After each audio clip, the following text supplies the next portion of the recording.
Hi guys, Mitch King with Trade Stocks America with the Tuesday morning, April 12th, 2011 daily stock report. Here's Dow 30. I think we're starting to curl over a little bit. The Dow is the most bullish of the 3 or 4 indexes we're following. Basically no change today, and we're just starting to get that MACD signal lines to turn over right now, and the stochastics are starting to turn down. These indicators usually give us a 1 or 2 days early advance warning of what the market's likely to do. Let's take a look at some other indexes. NASDAQ Composites had a couple down days, down 0.3% or about 9 points on the NASDAQ. Also, same indicators, you'll see them pointing down now. The logical extension is that we get some sort of a soft pullback and at some point a rebound. But that's my guess, and the reason why we've started reducing these long positions is because the early warning indicators are starting to give us some sell signals, or at least to reduce those. And a lot more short positions are starting to show up as we end a nice little bull run from that mid-March to this last week.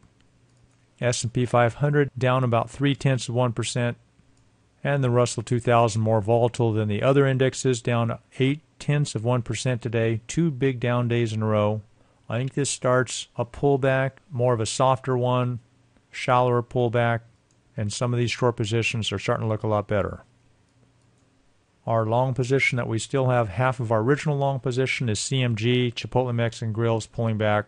And you short-term traders, you can make your own decision whether you want to start reducing or selling.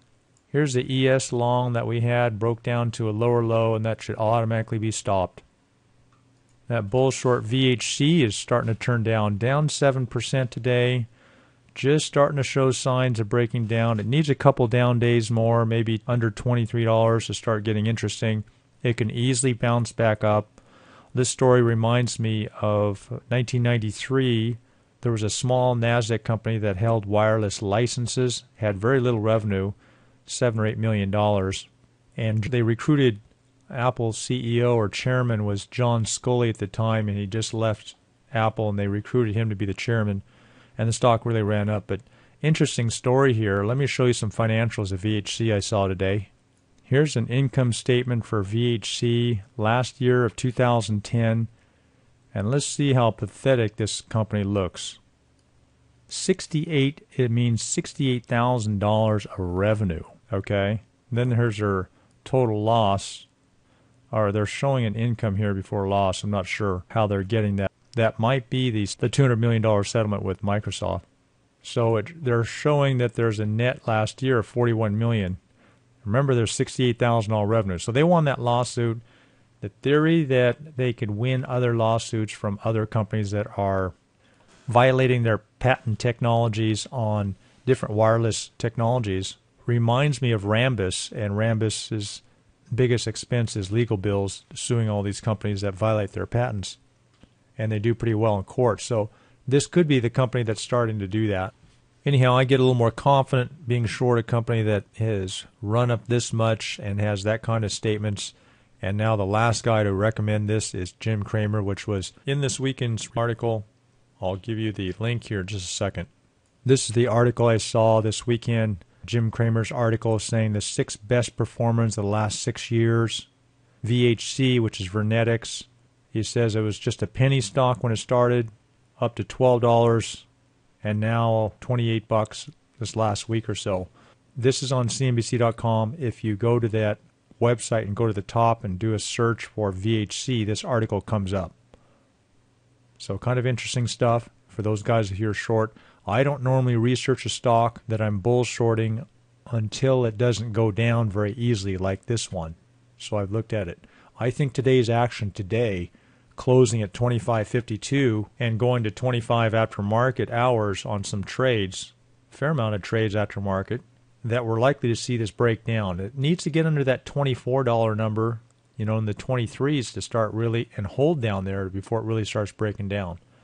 I still am looking for that $20 number, and just for you guys who have done this bull shorts, I've been saying to you, don't get leveraged for a long time. Don't build big positions, especially early, because you could really get run over. So this is really a good example. First one in about 14 months that's really hurt us on the short side. Here's DAC down another 1%. Close this bull short off the stock table. DAC. It might have a little more downside, but we got the sweet spot of it. Here's the potash short. Close this one today.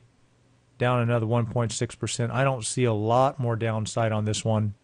So if you're still short these two, I'd consider closing them on Tuesday. Here's the long position on PBR. Let me do a close-up and give you a little lesson here. We look to go long this stock on this little dip, and the idea was that people are going to buy on the dip, and this will continue to move up like it's been doing. And when you see it break like this, you really should have your stop set underneath this area there.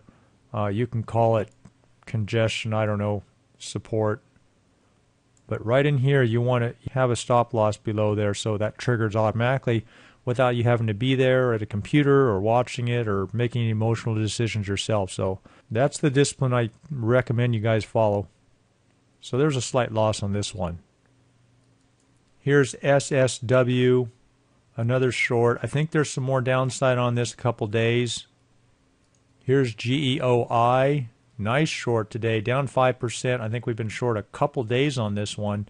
And I think there's more on the downside. We could easily get in that 26 area. So give it a couple more days on this one. You guys take care. I'll see some of you guys in the trading room tomorrow. If you're interested in that trading room, here's a link to try it out. And it's a 1-week trial. Love to work with you. And we'll talk to you tomorrow.